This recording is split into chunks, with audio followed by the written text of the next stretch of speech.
Okay, bismillahirrahmanirrahim. Assalamualaikum warahmatullahi wabarakatuh. Apa khabar Pak Fajar? Kita teruskan sejarah dunia semester 1. Hari ini saya akan jelaskan tentang Perjanjian Atlantik Utara ataupun NATO. Okay, apakah itu NATO? Apa yang dilakukan oleh NATO? Bagaimanakah NATO itu berfungsi? Dan sebab-sebab yang membawa kepada penubuhan NATO. Jadi teruskan bersama saya.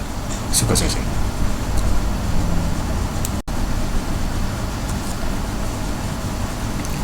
NATO ataupun Perjanjian Atlantik Utara ditubuhkan semasa menandatangani Perjanjian Atlantik Utara pada 4 April tahun 1949. NATO adalah satu pakatan tentera yang terdiri daripada 28 negara anggota. Ahli pertubuhan ataupun Perjanjian Atlantik Utara ini berada di Amerika Utara dan juga di Eropah. Antara ahli-ahli pakatan ketenteraan ini seperti Albania, Belgium, Bulgaria, Canada, Croatia, Republik Czech, Denmark, Estonia, France, Jerman, Greece, Hungary, Iceland, Itali, Latvia, Lithuania, Luxembourg, Belanda, Norway, Poland, Portugal, Romania, Slovakia, Slovenia, Spain, Turki, United Kingdom dan juga United States of America. Pada akhirnya, operasi NATO ditadbir oleh 28 negara anggota dan masing-masing menghantar delegasi ke ibu pejabat NATO di Brussels, Belgium. Perjanjian Atlantik Utara menghubungkan Amerika Utara dan juga Eropah dari segi perkongsian keselamatan yang unik dan mengadakan satu forum untuk membincangkan hal ehwal keselamatan strategik di antara dua wilayah besar ini, iaitu Amerika Utara dan juga benua Eropah.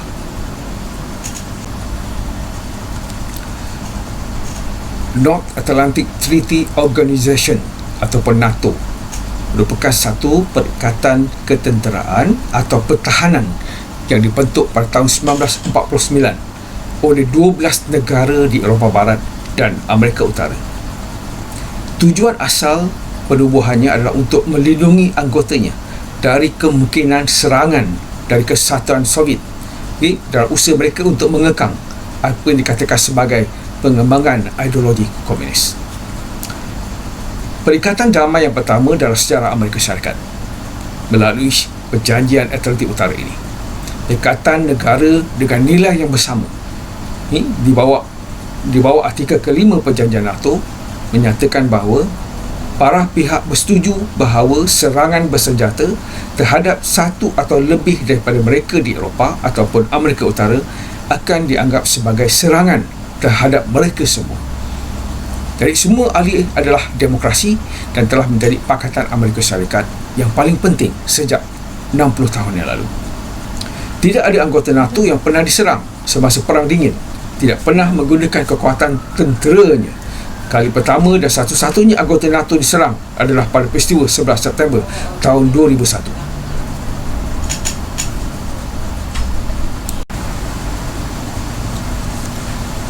Okay, bismillahirrahmanirrahim. Assalamualaikum warahmatullahi wabarakatuh. Siapakah di dalam NATO? Berkhabar Pak Fajar ataupun perikatan Perjanjian Atlantik Utara sejarah dunia semester 1.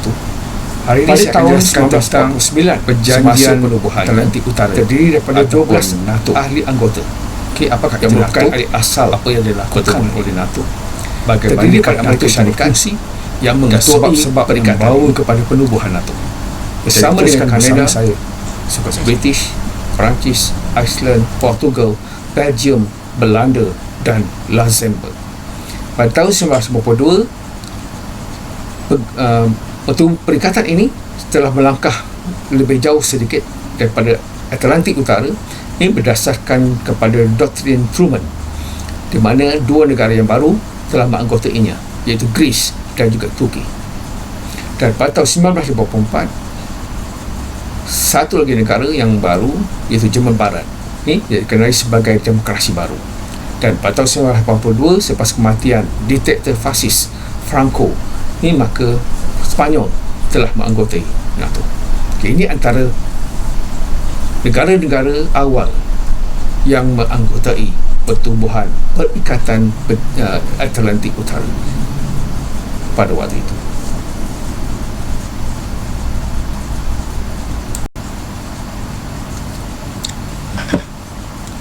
Sebagai tindak balas kepada penubuhan NATO, pihak Kesatuan Soviet telah menubuhkan apa yang dipanggil Pakatan Warsaw, juga merupakan satu pakatan tentera di pihak Kesatuan Soviet. Pada tahun 1955, ini adalah satu bentuk tindak balas Soviet terhadap penubuhan NATO. Pakatan Warsaw pada hari ini tidak lagi wujud. Ini yang pada awalnya terdiri pada Kesatuan Soviet dan 6 negara satelitnya di Eropah Timur, iaitu Jerman Timur, Poland, Hungary, Czechoslovakia, Bulgaria dan Romania. Disebabkan oleh Pakatan Warsaw yang tidak lagi wujud, ini selepas berakhirnya United Socialist Soviet Russia, ini membolehkan pengembangan NATO ke wilayah timur Eropah. Ketika demonstrasi terbesar di seluruh Eropah Timur, NATO telah menambah anggota baru. Pada tahun 1959, 13 anggota Pakatan Warsaw dimasukkan ke dalam NATO, seperti Poland, Hungary dan juga Republik Czech. Dan pada tahun 2002, 7 negara bekas komunis di Eropah Timur, iaitu Estonia, Latvia, Lithuania, Slovenia, Slovakia dan juga Bulgaria telah turut menganggotai NATO. Itulah perkembangan pertubuhan Atlantik Utara sehingga ke hari ini.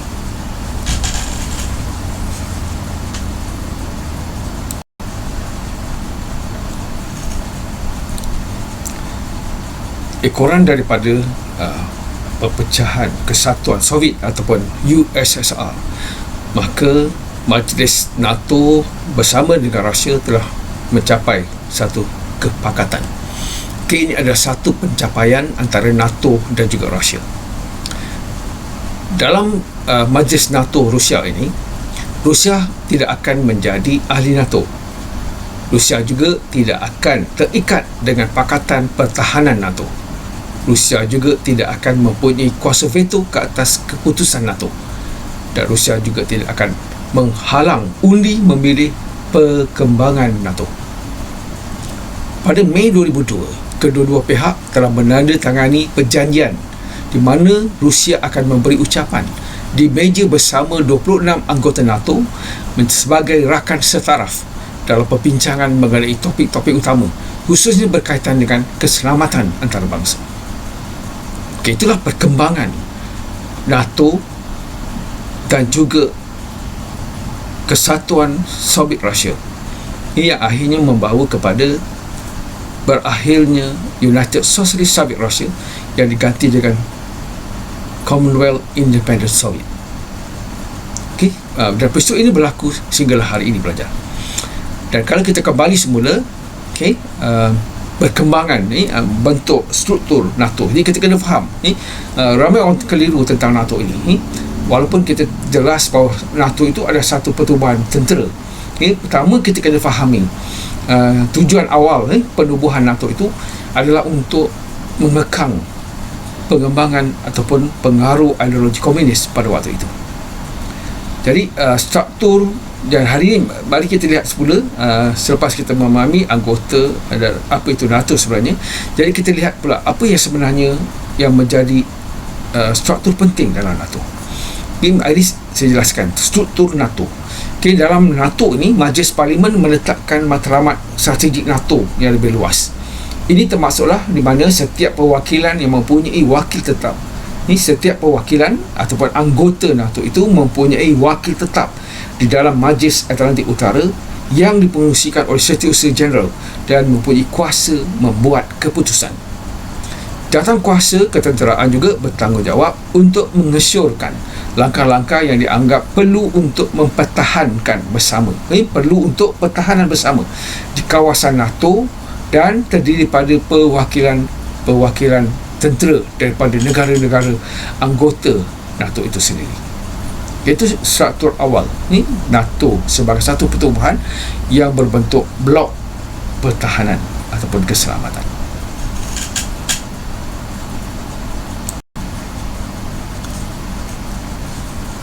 Penubuhan NATO berdasarkan kepada 3 tujuan utama. Pertama, menggalakkan integrasi politik Eropah. Kedua, membataskan perluasan kuasa oleh Kesatuan Soviet ataupun USSR. Dan yang ketiga, melarang kebangkitan semula militerisme nasionalis di Eropah. Pada tahun 1947 hingga tahun 1991, peristiwa Perang Dingin dan persaingan dengan USSR dan juga Pakatan Warsaw telah menjadi latar belakang kepada penubuhan NATO ini. Pada tahun 1954, program Partnership for Peace dilancarkan dengan anggota termasuk bekas Republik Soviet telah diadakan. Serangan pengganas pada 9 September serangan pengganas pada 11 September di World Trade Center adalah satu-satunya kesempatan bahawa artikel 5 Perjanjian Atlantik Utara telah digunakan. Serangan bersenjata terhadap salah satu atau lebih daripada mereka akan dianggap sebagai serangan terhadap mereka semua. Itu yang membawa kepada tindakan NATO ke atas negara-negara yang dikatakan sebagai paksi pengganas. Peranan dan tujuan asas NATO adalah untuk menjaga kebebasan dan keselamatan negara-negara anggota dengan cara politik dan ketenteraan. Di mana kalau kita lihat, NATO juga menekankan kepada organisasi politik untuk mengukuhkan keselamatan dengan mengurangkan risiko konflik, dan mereka menggunakan pelbagai cara seperti diplomasi, dialog dan juga konsensus bersama, dan juga menjalankan kerjasama antara anggota mereka demi untuk memastikan keselamatan Eropah dan juga Atlantik Utara. NATO adalah sebuah organisasi ketenteraan apabila usaha diplomatik gagal. Jadi mereka telah mengadakan apa yang dikatakan sebagai pertahanan kolektif, menjalankan operasi pengurusan krisis secara bersama dan mewujudkan satu kemampuan ketenteraan yang sesuai apabila diperlukan di wilayah ataupun di kalangan antara negara-negara anggota NATO itu sendiri.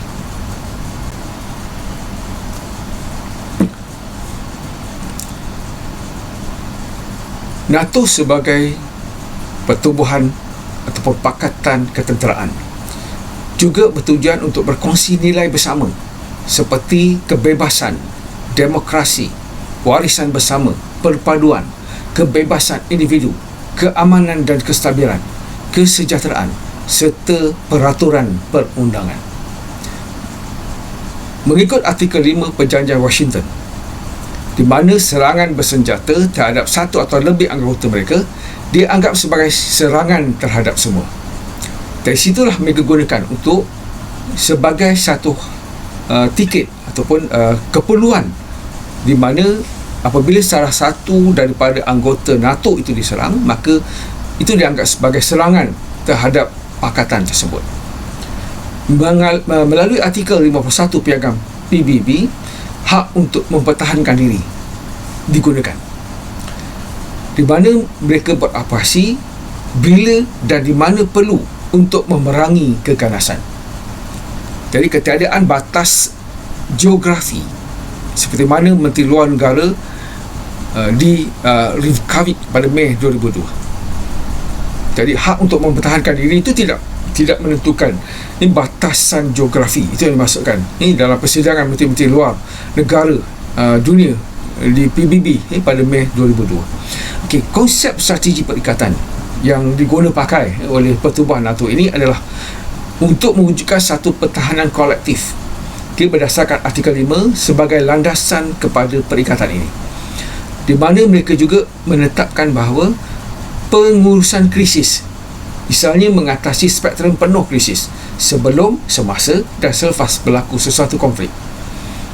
Yang kedua, dari segi keselamatan, kerjasama keselamatan, terutama dari segi perkongsian maklumat dan sebagainya. Juga melalui kawalan senjata, pelucutan senjata tanpa syarat atau kawalan, dan juga usaha pembesaran angkatan tentera. Semua itu dilihat sebagai satu konsep strategik perikatan yang digabungkan di bawah Perjanjian Atlantik Utara ini.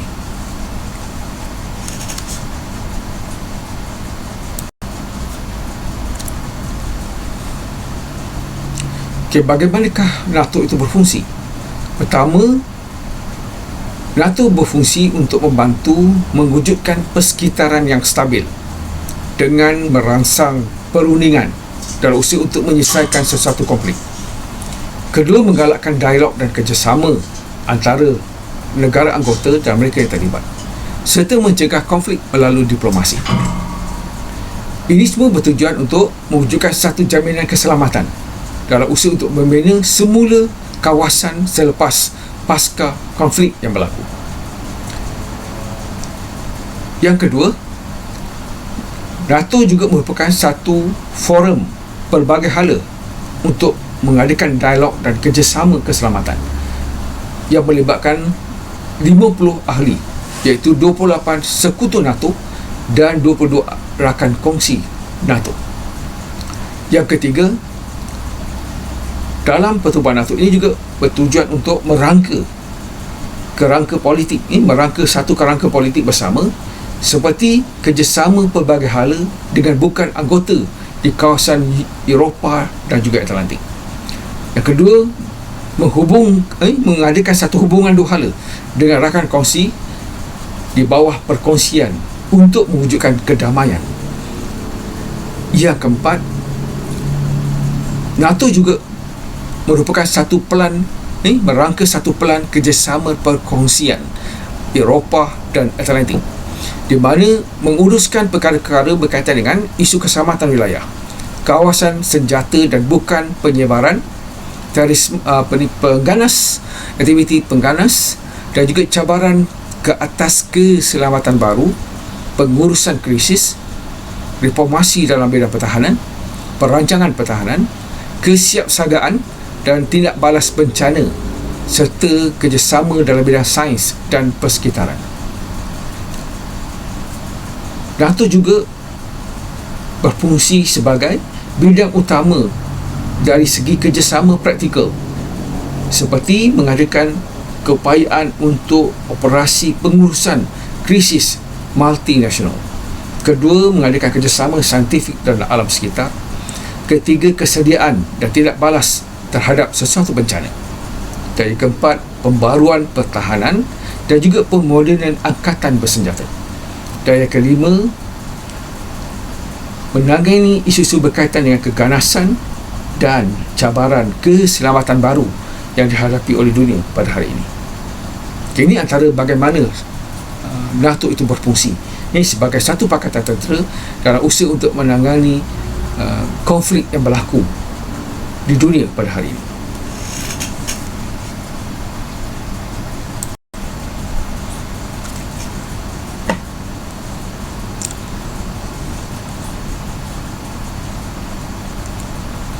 Aktiviti yang diambil dari pelbagai bidang yang dikira pasti dalam pelan kerja perkongsian Eropah Atlantik. Pertama, dasar dan perancangan pertahanan. Kedua, pertahanan udara. Ketiga, sistem komunikasi dan maklumat. Keempat, pengurusan krisis. Kelima, pendidikan dan latihan. Keenam, sains sivil. Ketujuh, perancangan kecemasan awam. Dan yang ke-8, hubungan ketenteraan. Kini adalah antara aktiviti dalam pelbagai bidang yang dikenal pasti dalam pelan kerjasama perkongsian antara Eropah dan juga Atlantik Utara yang terdapat dalam NATO. NATO juga berperanan membantu reformasi dan penyusunan semula institusi pertahanan untuk memenuhi keperluan domestik dan juga antarabangsa, seperti menentukan objektif bersama serta mengadakan pertukaran maklumat strategik di antara negara-negara anggota. NATO juga berperanan dalam membantu menyesuaikan program bantuan pertahanan dua hala ini antara anggota. Jadi jelas bahawa objektif penubuhan NATO merangkumi 3 perkara penting. Pertama, kawalan demokratik terhadap aktiviti pertahanan. Kedua, penyertaan orang awam dalam rangka dasar keselamatan. Dan yang ketiga, ketelusan dan kebertanggungjawaban terhadap apa yang berlaku dalam konflik dunia.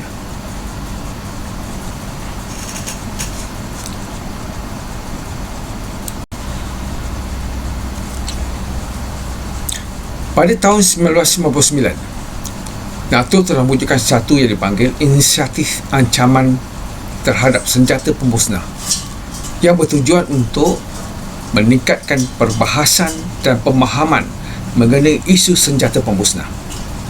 Kedua, untuk meningkatkan kesediaan tentera untuk mengatasi ancaman senjata pemusnah ini.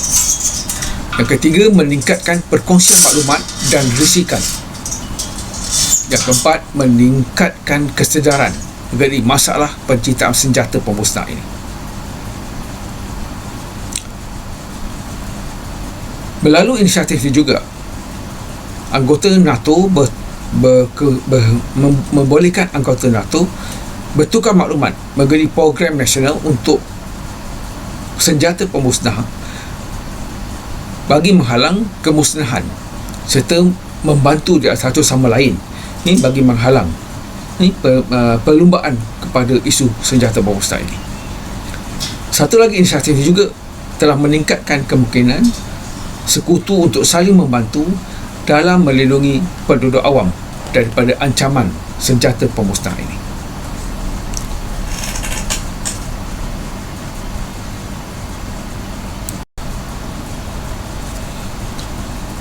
Okey, seterusnya mari kita fahamkan bagaimana NATO berfungsi. Bagaimana NATO berfungsi. NATO berfungsi berdasarkan keputusan yang dibuat secara konsensus ataupun bersama, di mana organisasi ini adalah satu organisasi antara kerajaan yang membuat keputusan bersama di kalangan anggota yang terlibat di dalam NATO. Kedua, dia berdasarkan kepada prinsip pemuafakatan yang diterapkan di setiap peringkat jawatan kuasa, di mana dalam NATO terdapat dua jawatan kuasa, iaitu struktur awam dan juga struktur ketenteraan. Gambar rajah ni menunjukkan bagaimana struktur awam NATO itu berfungsi. Ini yang terdiri daripada beberapa bahagian yang mempunyai tanggungjawab tertentu. Ini seperti Secretary General, dia ada apa dikatakan sebagai Military Committee yang merancang dari aspek ketenteraan dan sebagainya.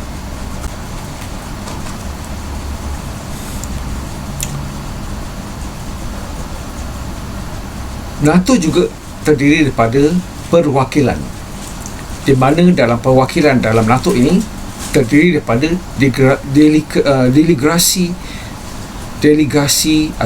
nasional ataupun perwakilan kebangsaan setiap negara anggota di ibu pejabat NATO di Brussels. Kedua, status kedutaan, dan ketiga, diketuai oleh duta besar ataupun wakil tetap. Itu yang dipanggil perwakilan.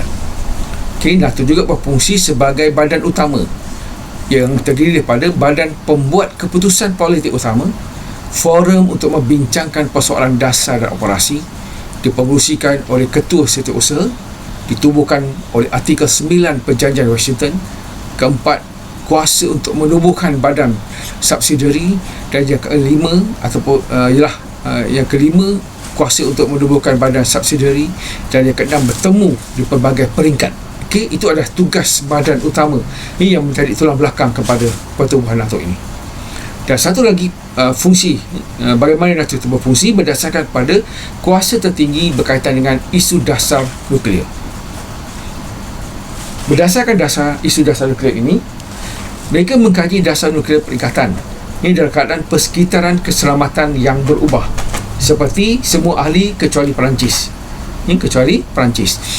Kedua, dipengerusikan oleh Setiausaha Jeneral NATO.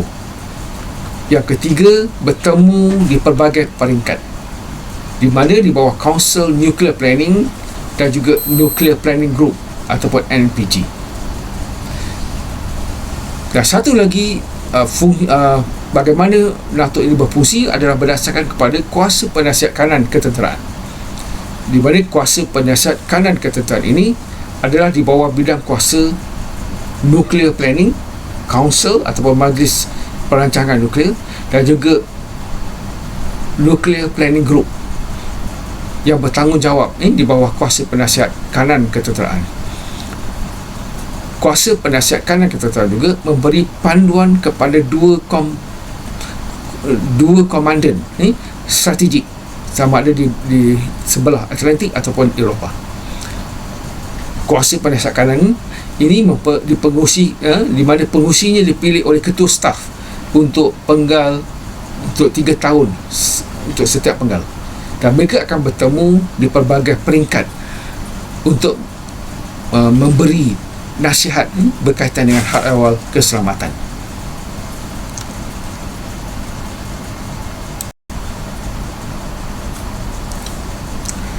NATO juga berfungsi berdasarkan kepada peranan Setiausaha Agung NATO sebagai jurucakap NATO yang mewakili anggota NATO ataupun negara yang menganggotai perkataan ini.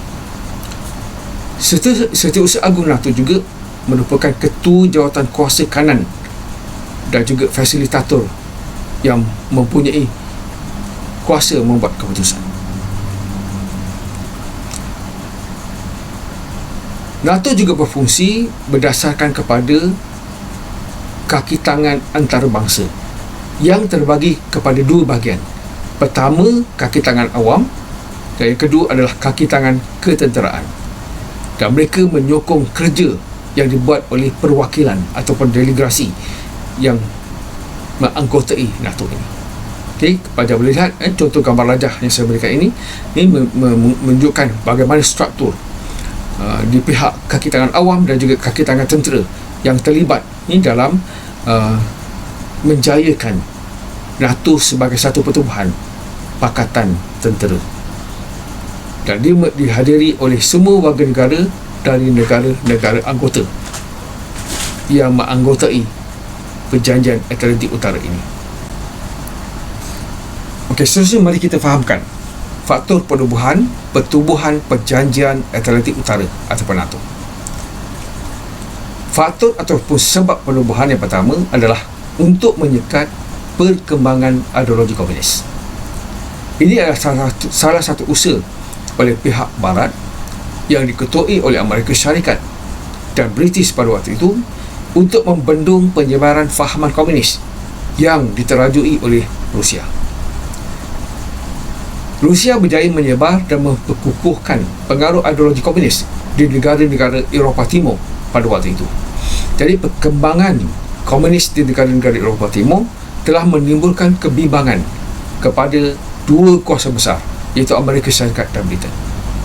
Amerika Syarikat sebagai kuasa besar berperanan penting dalam pertahanan dan keselamatan di Eropah Barat dan juga untuk menghalang penyebaran pengaruh ideologi komunis yang dipanggil usaha-usaha pembendungan. Tujuan yang kedua penubuhan NATO adalah untuk menyekat dasar ketenteraan Rusia. Kalau kita lihat selepas Perang Dunia Kedua berlaku ataupun wujud dua kuasa besar yang ingin menguasai dunia pada waktu itu, iaitu USA dan United Socialist Soviet Russia ataupun USSR. Jadi tindak balas terhadap ancaman pencerobohan Rusia ke atas Eropah, terutamanya Eropah Timur, itu negara-negara yang bersepadan dengan Rusia, berlaku selepas Perang Dunia Kedua. Dan Rusia berusaha untuk menambahkan kekuatan tentera, khususnya kepada negara-negara satelitnya yang berhampiran dengan sempadan Eropah, iaitu negara Eropah Timur yang pro-komunis. Jadi Rusia mempunyai rancangan untuk mengukuhkan kekuatan tentera bagi menjamin keselamatan dan kedudukannya daripada ancaman daripada musuhnya. Semua ini menimbulkan kebimbangan kepada Eropah Barat yang diketuai oleh British dan Amerika Syarikat. Dasar ketenteraan Rusia juga pada waktu itu dilihat perlu disekat. Ini yang menyebabkan Presiden Amerika pada waktu itu, Harry Truman, pada awalnya enggan turut serta dalam pertubuhan NATO ini. Tapi akhirnya Amerika secara langsung telah menjadi pengasas kepada penubuhan NATO ini. Sebagai usaha mereka untuk menghalang kemarahan ataupun usaha perluasan kuasa oleh Soviet Rusia. Sebab yang ketiga adalah untuk menghalang kebangkitan Jerman. Jerman pernah bangkit dalam Perang Dunia Pertama, membawa kepada Perang Dunia Kedua, dan ini adalah satu usaha untuk menghalang kebangkitan Jerman. Kebangkitan Jerman selepas Perang Dunia Kedua mewujudkan kebimbangan di kalangan negara-negara Eropah seperti Britain dan Perancis. Jadi NATO diharapkan dapat menghalang kebangkitan Jerman yang dikuatiri akan mencetuskan semula konflik kepada dunia.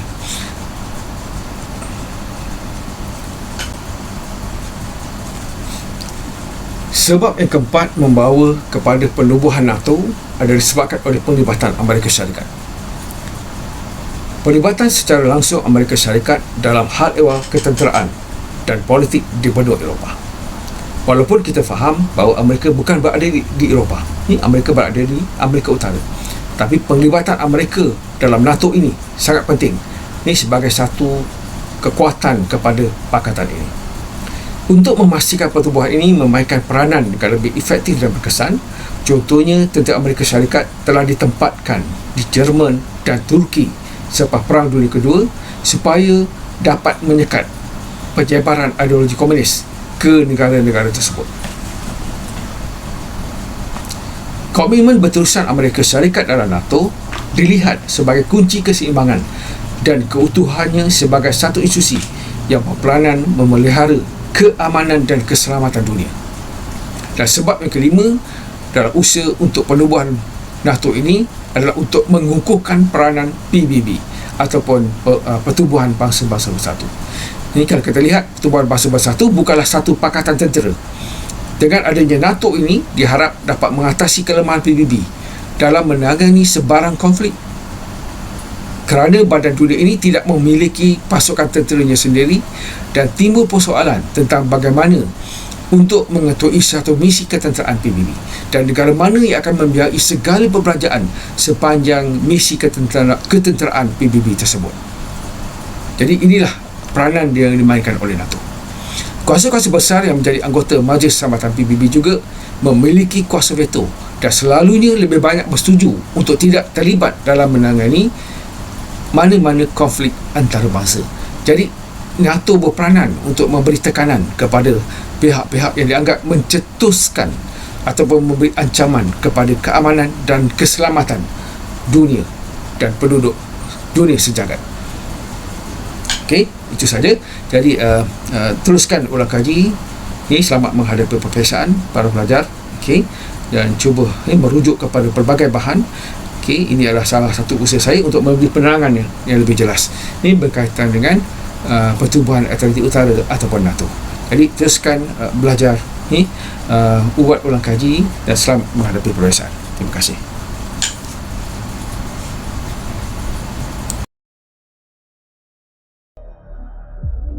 Berminit bersama Siko Sensei.